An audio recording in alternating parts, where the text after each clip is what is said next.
nuestra estructura, que también, sino funcionalmente son muy importantes. Por ejemplo, los anticuerpos son proteínas. Y además el anticuerpo es una proteína de un solo uso.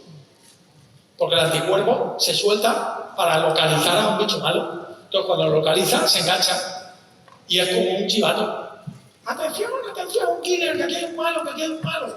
Y entonces vienen unos leucocitos que se llaman killer, que sabéis que viene de asesino. Tenemos células asesinas. Y el killer que ve que ese malo, voy a poner. Y se lo come y no le quita el anticuerpo. Antes se lo come con el anticuerpo. Y entonces el anticuerpo ese frito. Entonces hay que fabricar continuamente anticuerpos. Cuando uno tiene enfermedad, pues más anticuerpos todavía. Pero fabricamos anticuerpos continuamente. Y esos anticuerpos se van perdiendo. Fabricamos enzimas, que son esas moléculas que ayudan a que ocurran determinadas reacciones. Y esas también se van deteriorando y se van reponiendo. Entonces necesitamos continuamente algunas hormonas, también son proteínas. Lo que transporta el oxígeno en la sangre, tan importante para los deportistas. Estamos allí en el hotel con la gente de la Federación de Atletismo, que ayer llegaba por la noche y me encuentro con un tío en silla de ruedas que es entrenador de atletismo, que era entrenador de atletismo en Alicante y que ahora estaba en Qatar y me lo encuentro allí, no de casualidad. Y el oxígeno ese que es tan importante para poder hacer ejercicio, que lo lleva de los pulmones a los músculos es la hemoglobina. Y la hemoglobina es una proteína. Y además tiene hierro dentro, es una proteína muy gorda, ¿vale? Entonces, necesitamos proteínas continuamente, ¿de acuerdo? Y sabemos que cuanto más queremos construir músculo, más proteína necesitamos.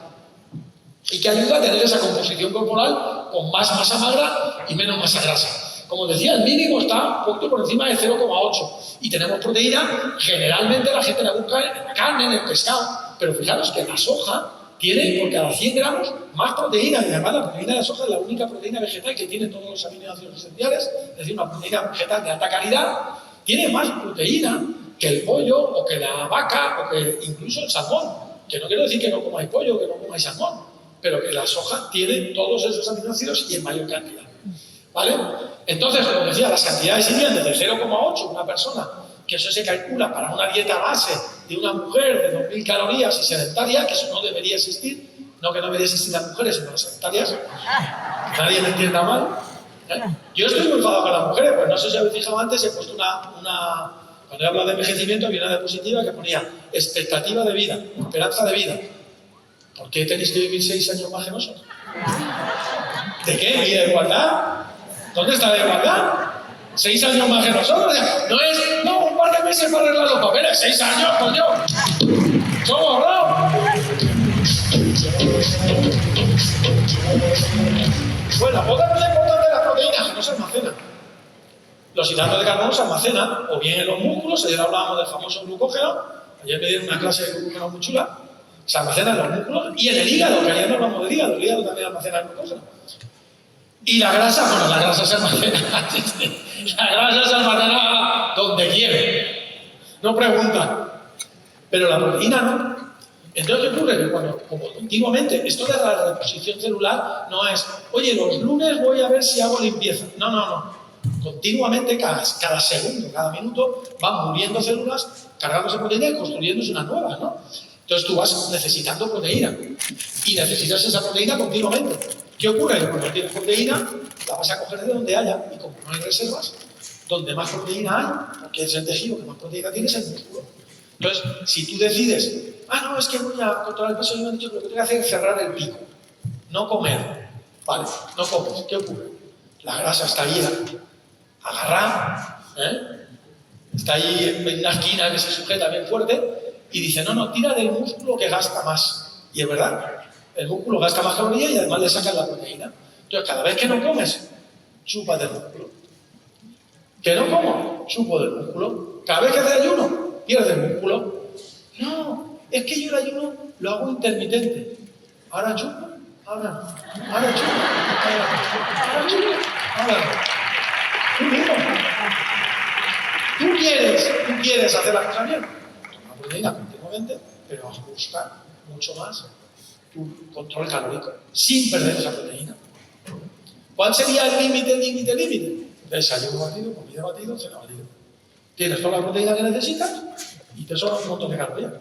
Yo eso lo he hecho, preparación de campeonato y entrenando.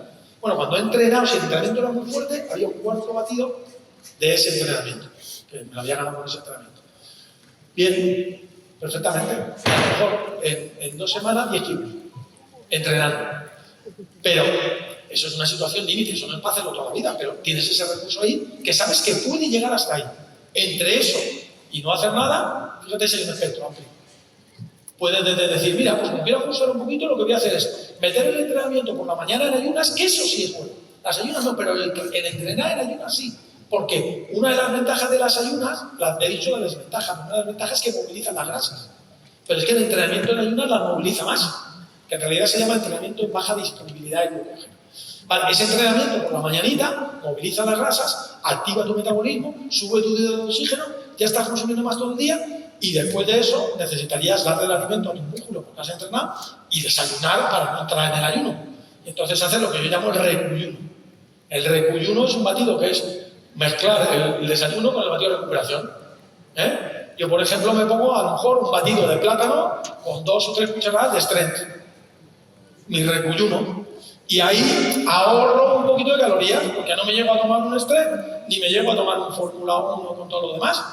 Y al mismo tiempo estoy haciendo un buen desayuno y estoy haciendo una recuperación.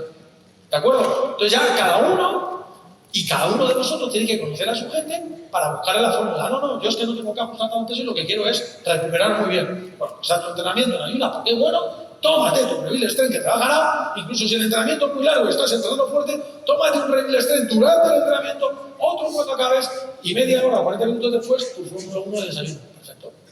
Porque son 2 personas distintas, fijaros, que 2 recomendaciones distintas. ¿Ok? Tenemos que conocer a la gente y adaptar las necesidades a cada uno. En el caso de proteína, dependiendo de la actividad y dependiendo de cuál sea tu objetivo. La proteína ya de por sí estimula el anabolismo, es decir, comer proteína gasta calorías. Y por supuesto que no tiene ningún efecto tóxico, esto ya es histórico, pero ha habido mucho tiempo que el riñón, tal. Ayer hablamos de eso y digo, la gente, sobre mucha proteína. Lo primero que la gente tiene que entender es que, habéis visto antes, lo que tenían 100 gramos de pollo, 25 gramos de proteína, pues lo mismo que un batido enriquecido con PPP. O sea que no es tanta proteína. Pero aparte de eso, es que cuando me dicen, la gente, toma proteína, entrenas y después toma proteína, ¿y el riñón? Digo, tú contestarías como los gallegos. ¿Ah, sí? ¿Y el riñón? ¿No? ¿Qué pasa con el riñón? Eso, ¿qué pasa al riñón? Pues eso, no sé qué le va a pasar. Pues bueno, no será. ¿Qué no? No, pues no sé, yo he oído por ahí.